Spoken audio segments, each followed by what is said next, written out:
ಆನಂದ ಆನಂದ್ ಏನಾಯ್ತಲ್ಲಿ? ನಿನ್ಗೇನೂ ಆಗಿಲ್ಲ ತಾನೆ? ನನ್ಗೆ ಎಷ್ಟು ಸಂಕಟ ಆಯ್ತು ಗೊತ್ತಾ? ನಾನು ಆರಾಮಾಗೇ ಇದ್ದೀನಿ, ನನಗೇನೂ ಆಗಿಲ್ಲ. ಯಾರೋ ಕಿಡಿಗೇಡಿಗಳು ಏನೋ ಮಾಡಿದ್ರು ಅಂತ ನೀನು ಯಾಕೆ ಕಳ್ತೀಯ? ಇಂಥ ಕೆಲಸ ಮಾಡಿದ್ದಕ್ಕೆ ಅವ್ರಿಗೆ ನಾಚಿಕೆ ಆಗಬೇಕು, ಅವ್ರು ಪಶ್ಚಾತ್ತಾಪ ಪಡಬೇಕು. ನಾವ್ಯಾಕೆ ತಲೆ ಕೆಡಿಸ್ಕೋಬೇಕು? ನೋಡು, ಇದನ್ನೆಲ್ಲ ಒಂದು ಪಾಠ ಅಂತ ತಿಳ್ಕೊಂಡು ಒಂದು ಎಕ್ಸ್ಪೀರಿಯನ್ಸ್ ಅಂದ್ಕೊಂಡು ಮುಂದಕ್ಕೆ ಹೋಗ್ತಾ ಇರಬೇಕಷ್ಟೇ. ಅಲ್ಲ, ಬಿದ್ದಿರೋ 2 ಏಟಿಗೆ ಏನೋ ಅನಾಹುತ ಆಯಿತು ಅನ್ನೋ ಥರ ಆಡ್ತಾ ಇದ್ದಾಳೆ ಇವಳು. ಏನು 2 ಏಟು? ಹೇಗೆ ಹೊಡೆದ್ರು, ಹೇಗೆ ತಳ್ಳಾಡಿದ್ರು ಅಂತ ನಾವು ನೋಡಿದ್ವಿ. ನೀನು ಸುಮ್ಮನೆ ನಮ್ಮ ಸಮಾಧಾನಕ್ಕೆ ಹೀಗೆ ಹೇಳ್ತಿದ್ಯಾ ಅಷ್ಟೇ, ನನಗೆ ಗೊತ್ತು. ಓ, ಆಗ್ತಾ ಇಲ್ಲಪ್ಪ, ನನ್ನ ಕೈಲಿ ಗೋಳಾಟ ನೋಡೋಕೆ ಆಗ್ತಾ ಇಲ್ಲ. ಏನಮ್ಮ ಇವಳು? ಅಲ್ಲ ಚಿನ್ನ, ಗಂಡ ಹೊರಗಡೆಯಿಂದ ಬರ್ತಿದ್ದಾಗೆ ಉಪಚಾರ ಮಾಡಬೇಕು, ಈ ಥರ ಗೊಳೋ ಅನ್ನಬಾರ್ದು ಕಣೆ. ಲೇ, ಎಲ್ಲ ಮ್ಯಾನೇಜಬಲ್ ಮ್ಯಾಟ್ರು. ಗುಂಪಲ್ಲಿದ್ದಾಗ ಏನು ಮಾಡೋಕ್ಕಾಗಲ್ಲಮ್ಮ. ಅವ್ರು ಯಾರು ಅನ್ನೋದೇ ಮರೆತು ಬಿಡ್ತಾರೆ.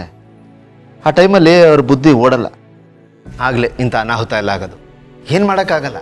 ಆನಂದಪ್ಪ, ಇದು ಬರೀ ಕಿಡಿಗೇಡಿಗಳ ಕೆಲಸ ಅಲ್ಲ ಆನಂದಪ್ಪ. ಇದರಿಂದ ಕೇಡಿ ಜಯದೇವ್ ಇದ್ದಾನೆ. ಇನ್ನೆಷ್ಟು ದಿವಸ ಇಂಥ ಕೆಲಸ ಮಾಡ್ತಾನೆ ನೋಡೋಣ. ಅವನು ಮಾಡಿರೋ ಅನ್ಯಾಯಕ್ಕೆ, ಅನಾಹುತಕ್ಕೆ ಅವನಿಗೆ ಧರ್ಮದೆಟ್ಟು ಬೀಳಲೇಬೇಕು. ಓವರ್ ಸ್ಪೀಡಲ್ಲಿ ಹೋಗೋರು ಒಂದು ದಿವಸ ಆಕ್ಸಿಡೆಂಟ್ ಆಗಿ ನೆಗೆದು ಬಿದ್ದು ಹೋಗ್ತಾರೆ. ಅವನು ಹೋಗೋ ಸ್ಪೀಡ್ ನೋಡಿದ್ರೆ ಆ ದಿನ ತುಂಬ ದೂರ ಇಲ್ಲ ಅಂತ ಅನಿಸುತ್ತೆ ಆನಂದಪ್ಪ. ಈ ಮನುಷ್ಯ ಅಂದಮೇಲೆ ತಪ್ಪು ಮಾಡೋದು ಸಹಜ.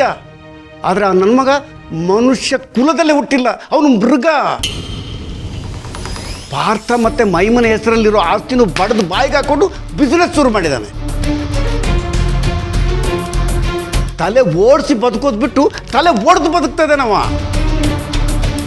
ಅವನಿಗೆ ದುಡ್ಡು ದುಡ್ಡು ಪ್ರಾಫಿಟ್ ಮಾತ್ರ ಕಾಣೋದು ಆನಂದಪ್ಪ. ಅವನು ಬದುಕಲ್ಲಿ ಕರುಣೆ, ಮಾನವೀಯತೆ ಇದೆಲ್ಲ ಡಿಲೀಟ್ ಮಾಡ್ಕೊಂಡ್ಬಿಟ್ಟಿದ್ದಾನೆ ನಾವು. ಡಿಲೀಟ್. ಅಂಕಲ್, ಸಮಾಧಾನ ಮಾಡ್ಕೊಳ್ಳಿ. ಯಾಕೆ ಅಷ್ಟೊಂದು ಕೋಪ ಮಾಡ್ಕೋತಾ ಇದ್ದೀರಾ? ನೋಡಿ, ಅಂಥವ್ರ ಬಗ್ಗೆ ಎಲ್ಲ ನಾವು ಮಾತಾಡಬಾರ್ದು. ಮಾತಾಡಿದಷ್ಟು ಮನಸ್ಸು ಕೆಡುತ್ತೆ, ಬಾಯಿ ಹೊಲಸಾಗುತ್ತೆ. ಮಾಡಲಿ, ಎಷ್ಟು ದಿವಸ ಏನೇನು ಮಾಡ್ತಾನೋ ಮಾಡಲಿ. ಆದರೆ ಎಲ್ಲದಕ್ಕೂ ಒಂದು ಎಂಡ್ ಅಂತ ಇದ್ದೇ ಇರುತ್ತಲ್ವ. ಈ ಟೈಮ್ ಅನ್ನೋದು ಯಾರನ್ನೂ ಬಿಡಲ್ಲ. ಯಾವಾಗ ಏನೇನು ಕೊಡಬೇಕೋ ಅದು ಕೊಟ್ಟೇ ಕೊಡುತ್ತೆ, ಬಡ್ಡಿ ಸಮೇತ ಚುಕ್ತಾ ಮಾಡುತ್ತದೆ. ಲೈಫ್ ಲಾಂಗ್ ಬ್ಯಾಲೆನ್ಸ್ ಶೀಟ್ ಅನ್ನೋದು ಅಡ್ಜಸ್ಟ್ ಆಗ್ತಾನೇ ಇರುತ್ತೆ. ಡಿಲೇ ಆಗ್ಬೋದು, ಆದರೆ ಯಾವುದೇ ಕಾರಣಕ್ಕೂ ಕ್ಯಾನ್ಸಲ್ ಆಗಲ್ಲ. ಅಂಕಲ್, ಒಬ್ಬ ವ್ಯಕ್ತಿ ಕೆಳಗೆ ಬೀಳೋದು ಮುಖ್ಯ ಅಲ್ಲ, ಅವನು ಬಿದ್ದಾಗ ಎಷ್ಟು ಜನ ಅವನ ಬೆನ್ನಿಗೆ ನಿಲ್ತಾರೆ ಅನ್ನೋದು ಮುಖ್ಯ. ಆ ಲೆಕ್ಕದಲ್ಲಿ ಆ ಜಯದೇವ್ ಬಿಗ್ ಝೀರೋ. ನೋಡ್ತಾ ಇರಿ ಅಂಕಲ್, ಕೊನೆಗೊಂದು ದಿವಸ ಅವನ ಜೊತೆಗೆ ಯಾರೂ ಇರಲ್ಲ, ಒಂಟಿ ಪಿಶಾಚಿ ಥರ ಸಾಯ್ತಾನೆ. ನಿಜ ಆನಂದ್, ನಾವು ಗಳಿಸ್ಬೇಕಾಗಿರೋದು ಆಸ್ತಿ ಅಂತಸ್ತನಲ್ಲ,